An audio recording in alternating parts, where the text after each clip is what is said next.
Hi guys, I'm so glad that you clicked on this video today, and I'm really happy to be here with you guys. You have no idea. So we're just gonna jump straight into the video because it's not gonna be a long one. So let's go.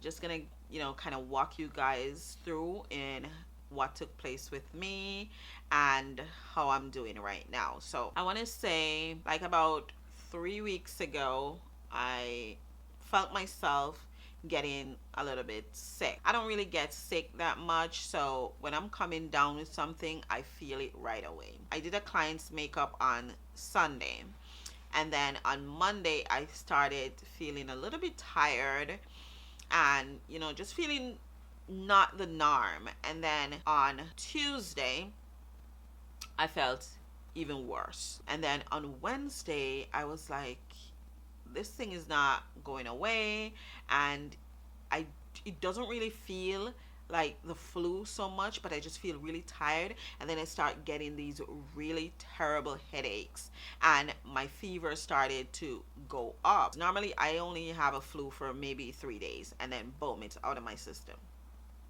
So this was kind of lingering on, and it wasn't like it was dying out. It was like it was getting ramped up, and it was just getting worse and worse. So I decided to go get tested. The lines were ridiculous. They couldn't even take me to get tested because they were like, listen, you have to come here like from 5 o'clock or 4 o'clock in the morning to get tested and wait in line. And I'm like, are you gonna tell somebody that's sick to get up 5 o'clock in the morning in the cold to come and stand up just to get their name on a list so they can get tested?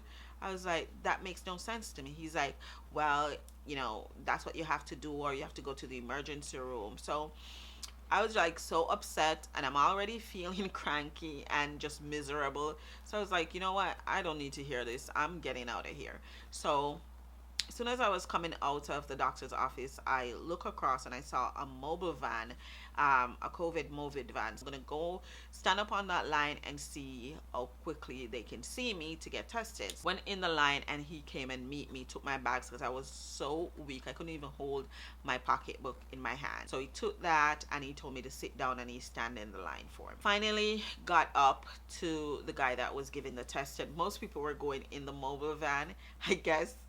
From my appearance and the way he saw me, he was like, you know what, I'm gonna test you right here. I'm not gonna even let you go in the mobile van. So I was like, oh my god. He could see that I could barely stand, I could barely speak, and I keep telling him all these symptoms that I'm having. So right away he's thinking COVID. So anyhow, he tests me outside, and he told me within 7 days I would get my results. So at this point, I'm not eating. I make sure to keep myself hydrated, drinking a lot of water, and I was drinking soup. My husband gave me some Campbell soup. That's pretty much all I was drinking. Still waiting on my COVID test, and my fever was getting high, like up to 102. Getting so much medication in my system. Everything that I was taking was just only working for a period of time. As soon as the medication wear off, here comes the fever, here comes the headache, here comes the tiredness. Everything just like boom at me all at once. And I was like, I don't know if I can wait the 7 days to get my results. Maybe I need to go to the emergency room. Like about the 4th day or 5th day, and I told my husband I can't take it no more. I gotta go to the hospital. They gotta give me something stronger than what I'm taking. I just gotta do something. Got there, told them everything that was going on with me. They automatically took me down to the COVID area where all the COVID patients was, and I'm like, what if that's not what I have, and they're exposing me to all these people who have the sickness? What's going on? So anyhow, they did all my vitals. Now I'm on an EKG machine. They're watching everything. They gave me Coumadin, and that really kind of brought my fever all the way down, and the headache was just like very minimal at this point. When I do have the headaches, it's like all around here. When I take the medication, it just comes to like right here. It's like it minimizes itself, but it's still there. I called my husband. I'm like, listen, I could do this at my home. I'm just laying here and nobody's coming to figure out what's going on. From they put on the EKG machine and gave me the medication. That's it. Nothing. I have people next door to me over there coughing, people over here doing something, and everybody was just getting to me. I was really annoyed at this point. I'm not gonna even lie. I was so annoyed. I got up, took off all the stuff off me, got dressed, going through the door. The nurse at the desk saw me. She's like, "What are you doing? Oh no, you can't discharge yourself. The doctor has to discharge you, blah, blah, blah, blah, blah, blah." It's like, okay, let me call the doctor. Like about 10-15 minutes, the doctor came, and he came with a specialist, and they're like, "Listen, your breathing is fine. All your vital signs are fine. Your fever has gone down now, and we just pretty much think, you have the COVID because everybody else that's been coming in, that's what they have." So I was like, okay. I'm just basically, okay, okay, okay. I already told them that I was waiting on a result. So then I was like, because my husband told me to ask, "Why won't you guys give me one of those rapid tests?" He's like, "Well, because you said you're waiting on your other test that you already did. We didn't want to give it to you, or, we figured you just want to wait on that." I'm like, "No, I still don't know if that's what I have. You're assuming that's what I have. But if you do the rapid test right now, we don't have to assume. We'll just know one way or the other." He's like, "Well, if you want to, that's fine. We can give it to you, but it's going to be another 3-hour wait." At this point, I've been in the hospital just sitting there waiting for almost like 8 hours, just laying there. And I'm like, "No, you know what? I don't want to wait another 3 hours. I really don't. I'm just going to wait the next 2 days or so for my results, because I'm already annoyed at this point, guys." So he said, "Fine." They discharged me. I can't sleep. I can't eat. I don't know what to do. The most I could do was just pray. Nobody seems to know what's wrong with me, and they're telling me the vital signs are fine. So why am I sick? Why am I sick? The seventh day, which was the Sunday now, I got my result. I'm scared, but I'm reading through, and then I see no COVID found. We got to go back to the hospital. I don't have the COVID. I'm still sick. My fever is up now to 103, and I need to do something because I'm worried now. Really worried. Go to the emergency room, told them my result. They didn't put me back down to the COVID area this time. Now they put me in a different area, and they start running tests, which I wish they had done from the get-go. But anyhow, they did blood work. They did a CAT scan. Came back, nothing. I don't remember the correct name for it right now, but it's pretty much, if you've ever done an epidural, that's pretty much what it's about.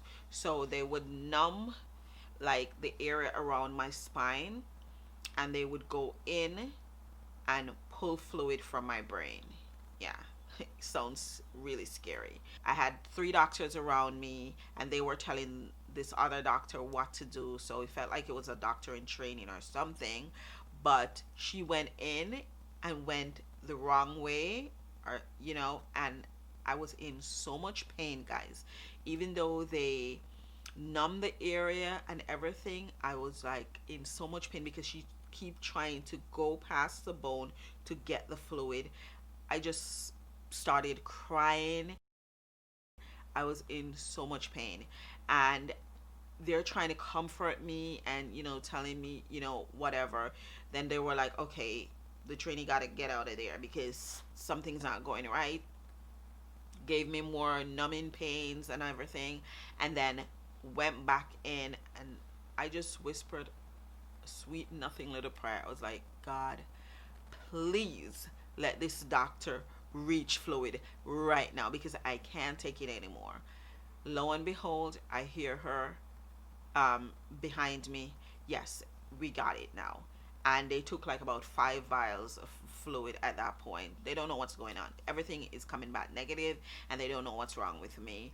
But they're thinking my fever is going down now, so they could discharge me and all of that. When the nurse came back to give me a final checkup before they discharged me, my fever went back up. Couldn't discharge me because my fever was so high. Another doctor came on duty, and he's like, "Okay, I'm gonna try one more thing. I think we should give you a chest x-ray." So I was like, okay, because he don't know what to do. They can't discharge me. They just have to keep trying different things. With the results, and I had pneumonia. He's like, we're gonna give you some antibiotics and we're gonna give you a prescription. Make sure you take them. The whole 7 days I had to take those, two a day. As soon as it kicked in, I instantly started to feel better. I'm like, why the hell wouldn't they gave me a chest x-ray before all of this? Why the hell wouldn't they just give me an antibiotic if they knew that the shit was gonna knock everything out? Like, I was happy and mad at the same time. Then when I came home, I called one of my nurse friends. She was like, no, antibiotic can have really bad side effects, so they have to make sure that you're really sick and know what's wrong with you before they can subscribe any type of antibiotics, and the right type. So I was like, okay, that makes sense. The third, fourth day, no fever. As soon as the fever went away, the headaches went away. My appetite started to come back. My 7 days was up. My medication was all taken, and I felt so good. Like, I was so relieved. I was so thankful, so grateful that, I'm here. The only thing is I'm still a little weak. They told me to get a lot of rest. Lost like 7 to 8 pounds within that period. So I'm taking some time to just really strengthen myself, take care of myself, and just get better. So I wanted to share my experience. I wanted to inform you guys, and I just wanted to sit down, put on some makeup, feel like myself again, and just talk to you guys, from my heart, and just to tell you what I've been going through. I hope you guys are encouraged. I hope you get something from this video. Stay safe, share and like and thumbs up, and I'll see you guys in my next video.